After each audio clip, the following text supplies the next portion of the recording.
Proverbs 21:4 says, "Haughty eyes and a proud heart, the lamp of the wicked are sin." Proverbs 21:4. Haughty eyes and a proud heart are the lamp of the wicked, and they are sin. Haughty eyes continually seek to fulfill their desires. They see themselves as higher and mightier than other people.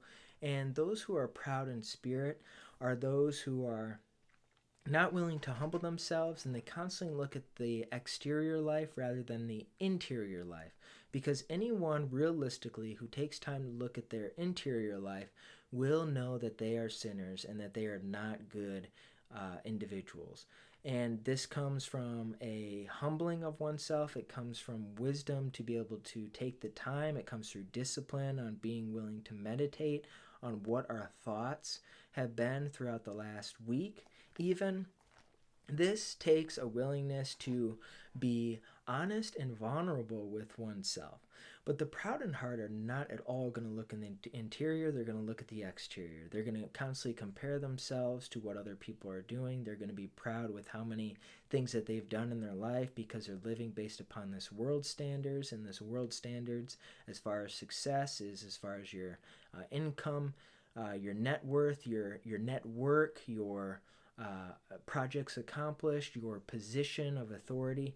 The world judges on these things, but the reality is, do we remember who was a CEO in the 1960s of the top 10 businesses in America and top 10 businesses in the world? Do we remember their names? Could we rattle them off right now? No, because the reality is those things are fleeting. No one is going to remember what we have done. The only legacy that we are going to leave is the one that God does in and through us, and it will be remembered and will be brought about again on that final day when we are judged before the great white throne. Because anything else is just fleeting. We don't care about what other people have done in the past. If we enjoy history, we can learn from what people have done. We can read autobiographies. These are great and wonderful. But the reality is we are more concerned with ourselves and what people have already done in the past. And the only reason we want to learn from people in the past is to help improve our present, to make us a better leader, business person in our work, and the like. And so that is the way of the world and their reasoning behind why they do what they do. And it's those who are proud in heart who are not going to look at their faults or weaknesses. They're not even going to admit that they have them. Rather, they're going to continually point to, well, look what I have done. Look what I have accomplished. Look at me. Look at my position.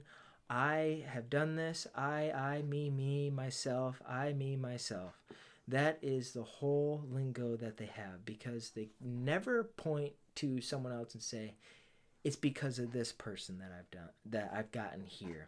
They always use I, me, and myself. But those who are truly born again, we know that we have not gotten anywhere by ourselves. We have only gotten to where we are and only received what we have received by God's grace and mercy, because those who are truly born again, plus mature in the faith, because some people are born again, but they're not mature in the faith. They may be in that process or that state. Others maybe have just hit a spiritual flatline and don't want to continue to grow. But those who are truly born again and continue mature in the faith, they're going to see just how mighty and powerful and infinite God is. And they are going to truly know that they do nothing outside of God's sovereignty and his power.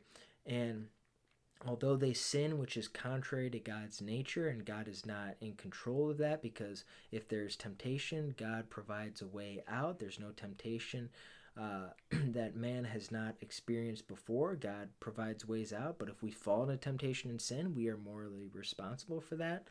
But nonetheless, the greater maturity we have in the faith, the greater we understand just how powerful and awesome and how completely unknown God is. We can know him through Christ, but there's so much more to learn, and that we will forever learn.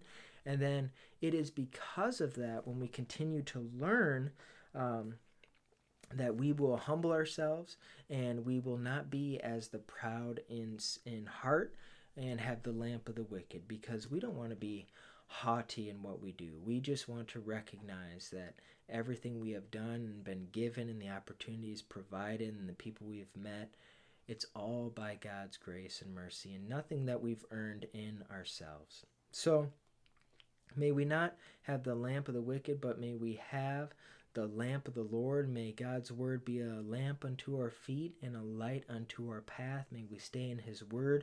May we not become proud in what is done, but may we give God all the glory through a true adoration and humility that seeks to only complete God's will for the purposes of God alone.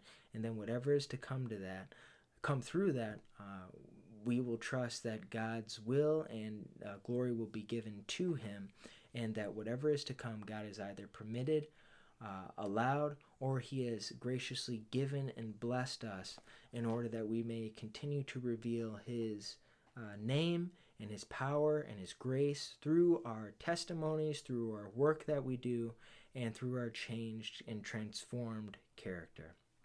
So may we not spend time with those who are haughty and proud, but rather may we seek to unite with other born-again believers who are walking this path of humility, seeking nothing but the will of God.